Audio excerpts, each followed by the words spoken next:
కేంద్రంలో ఉన్న బీజేపీ ప్రభుత్వం తీసుకొస్తున్న కార్మిక వ్యతిరేక చట్టాలకు వ్యతిరేకంగా జూలై 9న జరిగే జాతీయ సమ్మెలో తెలంగాణ రాష్ట్రంలోని బీడీ పరిశ్రమలో పనిచేయు బీడీ కార్మికులు, ప్యాకర్లు, బట్టి చమన్ నెలసరి ఉద్యోగులు, ఠేకేదారులు తదితరులు సమ్మెలో పాల్గొంటున్నారు. జూలై 9న బీడీ పరిశ్రమ బంద్ పాటించాలి. సోమవారం తెలంగాణ బహుళజన బీడీ కార్మిక సంఘం BLTU రాష్ట్ర కమిటీ, తెలంగాణ బీడీ యాజమాన్య సంఘం రాష్ట్ర ప్రధాన కార్యదర్శి ధర్మేంద్ర గాంధీకి సమ్మె నోటీసు ఇవ్వడం జరిగింది.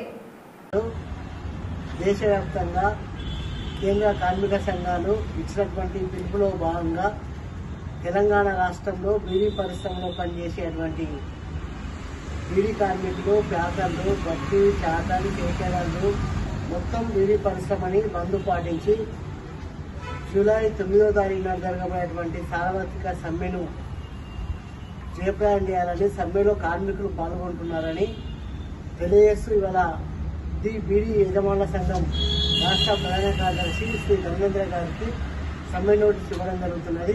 జూలై 9వ తారీఖు నాడు జరగబోయేటువంటి సమ్మె సందర్భంగా బీడీ పరిశ్రమని బంద్ పాటించాలని విజ్ఞప్తి చేస్తున్నాము.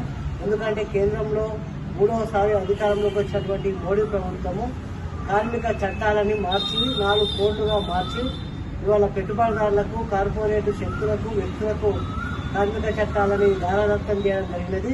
ఆ 4 కోట్లని బేషరతుగా ఉపసంహరించుకోవాలా, బీడీ పరిశ్రమలో పెట్టినటువంటి GSTని ఉపసంహరించుకోవాలా, కోట్లా చట్టాన్ని రద్దు చేయాలా, బీడీ పరిశ్రమలో పెట్టినటువంటి ఆంక్షలు ఎత్తివేయాలా.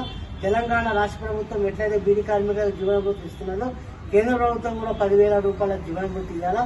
తెలంగాణ రాష్ట్ర ప్రభుత్వం కూడా ఎన్నికలలో ఇచ్చిన హామీ 4,016 రూపాయల జీవనభృతి ఇవ్వాలని డిమాండ్ చేస్తూ జూలై 9వ తారీఖున జరగబోయే సమ్మెలో కార్మికులందరూ పెద్ద ఎత్తున పాల్గొని జయప్రదం చేయాలని తెలంగాణ బహుళజన బీడీ కార్మిక సంఘం BLTU రాష్ట్ర కమిటీగా విజ్ఞప్తి చేస్తున్నారు.